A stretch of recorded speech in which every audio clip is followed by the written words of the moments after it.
I'm Capt. Stanford with Texas Fish Tips. This is your weekly fishing report. Okay guys, over in South Bay, we finally got our winter weather. The water finally dropped out. If you'll get these little cuts right back here, or this little cut right back here, there's been some really nice reds, some black drum in there. All those fish have dropped out of those shallow flats into that cut, and they're stacked in there. Get you some shrimp, go chunk at them, they'll bite it. Mud minnows work. Sometimes it works better to get one big mud minnow or put two mud minnows on the hook, free line them. Mullet's been working. Just about anything you throw in those holes, those fish will eat it. Over here in the Klondikes, in this whole area, in this whole V area, right down through this funnel area, there's been a lot of fish holding in there, a lot of good mullet in there. But when this water dropped out, they're going to be right in this little cut, right down here in this deeper water. There'll be some black drum mixed in there. Shrimp catches them all. It gets a few hard heads in there. There's a lot of rat reds mixed in there with it. If you use like a bait fish, like say a mullet or a mud minnow, you can get the bigger ones. There's a lot of nice reds in there, a few nice trout. Over here in old sailboat channel, right down through here, there's been some nice black drum, reds right on the edges. Shrimp has been doing the best trick, getting just about everything. Been some trout mixed in there, free line it. You can throw it out there with a split shot.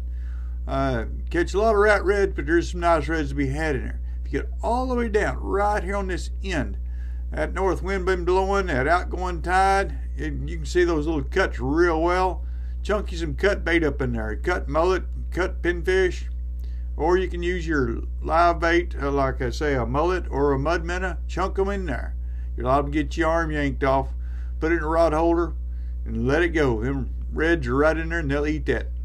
Over at the old Fina docks, some nice reds. There's some sand trout mixed in there, all on shrimp. You can use your live mullet. Find some menhaden or some frozen menhaden. Drop it down there and get you a big bull red. There's some sheep's heads starting to show up in here. Also, if you get over in front of Klein's Landing, right down through here, there's been some bull reds hitting on mullet, whole mullet, cut mullet, menhaden if you can find it. Throw a shrimp down, you're going to get you a hard head. So don't do that. But there'll be some mangroves, there'll be some other fish in there mixed in with it. If you go on out here on the end of the jetties, inside of the jetties been working pretty good. On incoming tide, outgoing tide, the fish are moving. But incoming tide, they'll bite better. There's been some nice reds. We're in sheep's head starting to move in. We've been catching pompano on shrimp. Just about everything out there. We still catch a few Spanish mackerel out there even. All on shrimp. Watching, I'm Capt. Stanford.